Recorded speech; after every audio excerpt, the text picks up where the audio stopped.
자, 반갑습니다. 저는 트루과학에서 화학을 담당하고 있는 최광석입니다. 자, 오늘은 트루과학 학원에서 우리 수능 대비 화학원 OT를 가져보도록 할 건데요.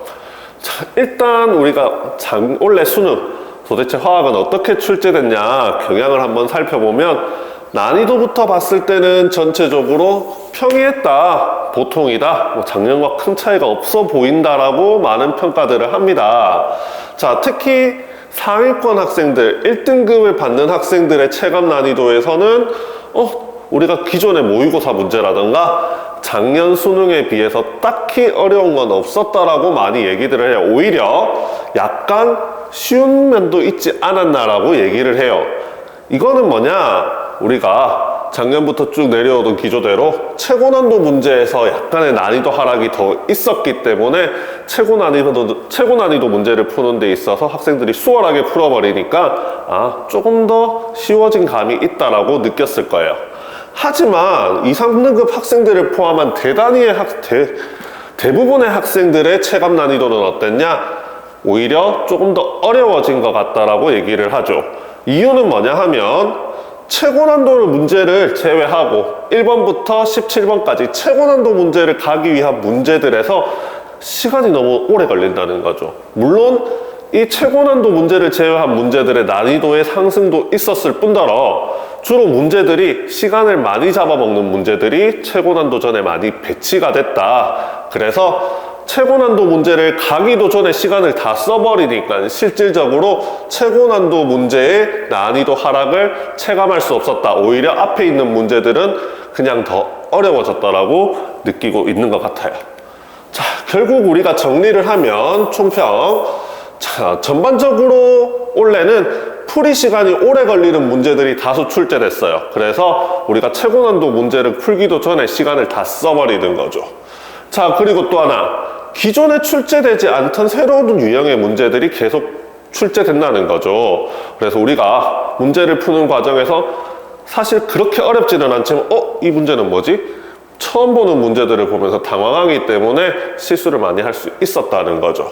자, 하지만 최고 난도 문항에서는 난이도가 하락했기 때문에 오히려 상위권 학생들의 등급 컷, 1등급 컷, 2등급 컷은 오히려 작년보다 재작년보다 더 높아졌다라고 볼 수 있겠어요.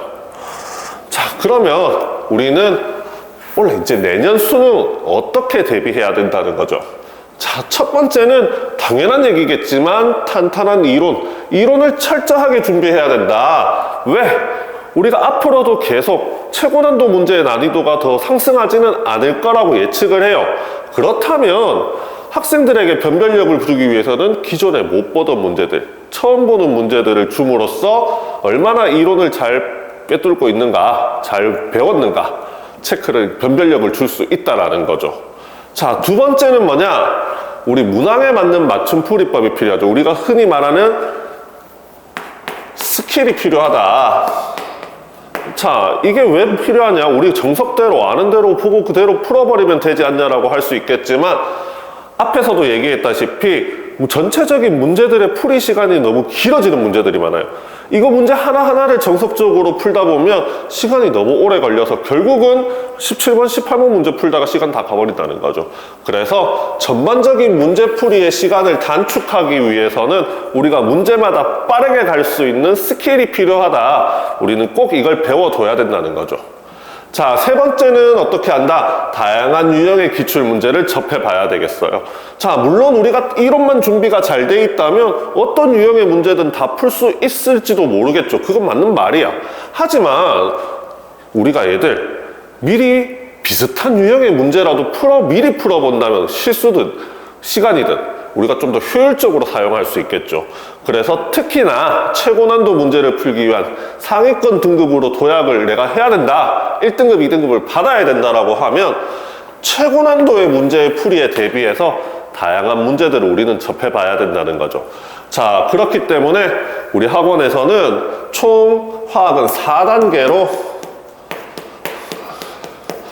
수능 대비를 할 거예요. 자, 물론 우리가 학원에서 좀 더 자세한 커리큘럼을 얘기하겠지만, 자, 우리가 첫 번째, 두 번째 단계에서는 이론과 더불어서 문제 유형에 맞는 풀이법들, 문제마다 어떻게 공략을 해야 되냐 하나하나 우리가 제시를 할 거라는 거죠. 그래서 얘들은 우리가 1, 2단계에서 한 약 5개월 동안 준비를 할 거고, 자, 그 다음 다양한 유형의 기출문항들은 언제 우리가 3, 4단계에서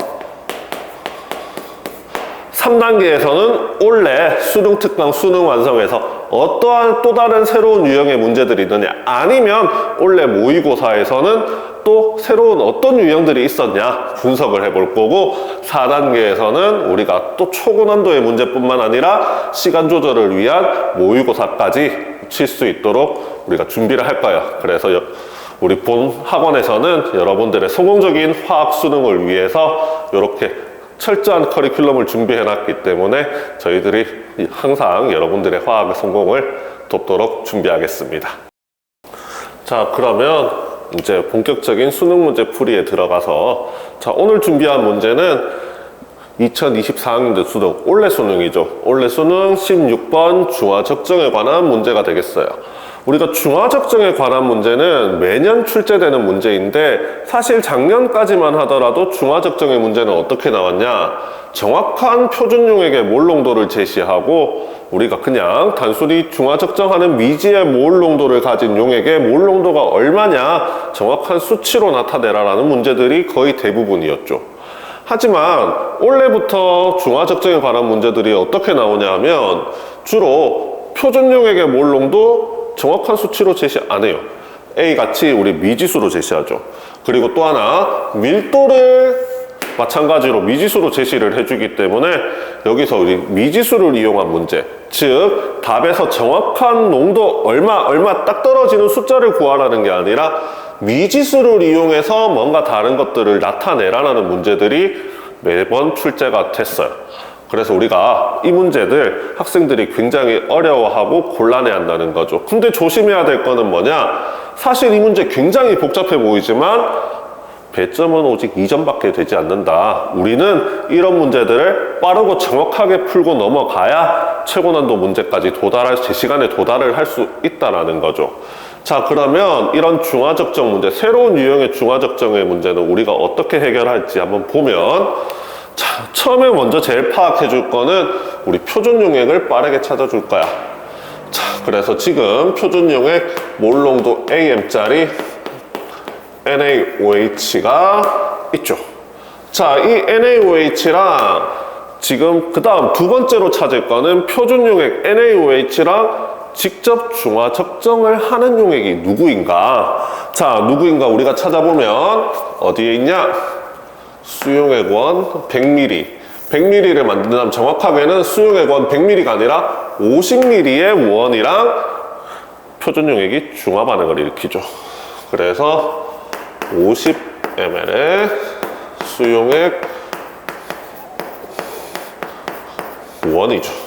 자, 근데 지금 문제에서는 50ml의 수용액 원에서의 뭔가를 구하고 싶어 하는 게 아니라 이 수용액 원 안에 들어있는 식초 A 수용액에 대한 정보들을 묻고 있는 거죠. 그러면 우리는 마지막으로, 자, 이 수용액 원 50ml, 표준용액이랑 중화적정하는 수용액 원 50ml 안에 들어있는 식초 A, 우리가 진짜 정보를 구해야 되는 식초 A가 얼마 들어있냐 찾아주라는 거죠.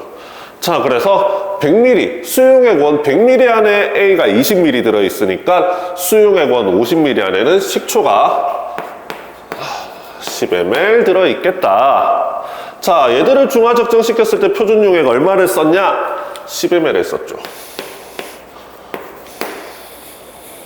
자, 그래서 얘들 한번 문제를 풀어보면, 자, 10ml에 들어있는 NaOH 몇 몰 들어있죠? 얘들 10A 미리몰에 NaOH가 들어있을 거야. 그렇다면 50ml 수용액 원에도 10A 미리몰의 수소이온 들어있을 거고, 당연히 식초 A에도 수소이온이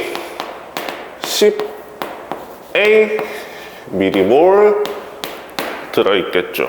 그렇다면 아세트산, 식초 안에 들어있는 산성용액, 산성물질 아세트산도 일가산이기 때문에 CH3COOH도 얘들 10A 미리몰 들어있겠죠. 10A 미리몰이 들어있을 거다. 자, 이때 지금 식초 1g에 들어있는 아세트산의 질량 0.02g이잖아. 우리도 여기서 문자에 관해서 식초 A 1g에 들어있는 아세트산의 질량을 먼저 구해봐야 될 것 같아. 자, 식초 10ml. 자, 식초 A 10ml은 자, 얘들 몇 g이죠? 밀도에다가 부피를 곱하면 질량이 나오죠. 10 DA g이죠. 이 안에 지금 아세트산이 10A 미리몰이 녹아 있잖아. 그러면 얘들 자, CH3 COOH 10A 미리몰인데 질량을 구하기 위해서는 일단은 1000분의 1을 곱해서 정확한 몰을 구한 다음 분자량 60을 곱해서 우리가 질량을 구할 수가 있겠죠. 자, 약분하면 얘들 5분의 3A g이 들어있을 거다. 아, 식초 A 10ml 안에, 식초 A 10DA g 안에는 식초가 5분의 3A g 들어있구나. 자, 그러면 식초 A 칸이 적어서 밑에다가 적을게요. 1g이 되게 하려면, 자, 10DAg에서 1g이 되려면 식초는 10DA분의 1배가 되겠죠. 그러면 안에 들어있는 아세트산의 질량도 5분의 3A 곱하기 H도 5분의 3A g에서 얘들 10DA분의 1배를 해줘야겠죠. 자, 그러면 얘들의 질량 얼마가 나온다? 자, 아세트산 A 1g에 들어있는 질량은 50분의 50 DA죠. 3A g이 되더라. 우리는 바로 파악할 수 있죠. 자, 그러면 여기서 이제 이렇게 집어넣고, 자, 이번에는 실험 2로 넘어갈게. 자, 실험 2로 넘어가면 이번에는 AM, 자, 과정 생략할게요. 실험 2에서는 V 25ml랑 자, 그 다음 수용액 A 50g의 수용액 2랑 반응을 시켰죠. 이 수용액 2에는 B, 식초 B가 얼마 들어있다? 식초 B가 자, 100g 안에 식초 B 20g 들어있으니까 수용액 50g 안에는 수용액 2 50g 안에는 식초 B가 얘들 다 똑같이 10ml 들어있겠죠. 자, 그러면 요 안에 들어있는 수산화이온 25A 미리몰이겠네. 그러면 식초 B 10ml 안에도 당연히 25A 미리몰이 들어있겠죠. 자, 그러면 이것도 식초 B 질량 바꿀게. 식초 B 10ml 얘들은 몇 g이다? 식초 B 얘들 10 dBg이죠. 자, dBg 안에 얘들 25A 미리몰 들어있잖아. 자, 몇 배? 2.5배 됐죠. 자, 그러면 얘들도 우리가 똑같이 해주면 될 것 같아. 식초 10dBg 안에는 자, 25A 미리몰 곱하기 몰수 구하자. 1000분의 1하고 분자량 60 곱해버리면 똑같이 얘들 5분의 이번에는 4분의 1이죠. 자, 그래서 얘들 2분의 3A g이 되더라는 거죠. 자, 그래서 식초 DB g 안에는 B 10D g 안에는 식초 A가 2분의 3A g이 녹아 있어. 자, 그러면 우리가 필요한 거는 식초 B 1g이잖아요. 10D B분의 1배 하면 마찬가지로 1g에 들어있는 식초 B가 나오겠죠. 곱하기 10D B분의 1배를 하면 얘들 20분의 3A D g이 들어있겠다. 자, 그래서 얘들 식초 B 1g에는 20D B분의 g이 녹아있죠. 자, 그러면 한이 없는 관계로 이거 지우고. 자, 결국은 A 대 B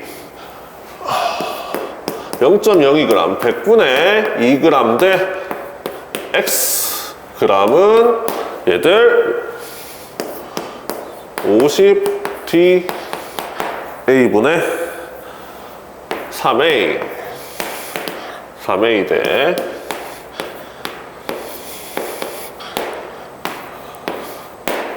잖아. 그죠? 자, 그러면 X. 자, 얘들 줄일 것 좀 줄입시다. 약분하면 얘들 50분의 1이죠. 자, 얘들 다 치울게. 요렇게 우리가 B 맞춰줄 수 있겠죠. 그러면, 자, 5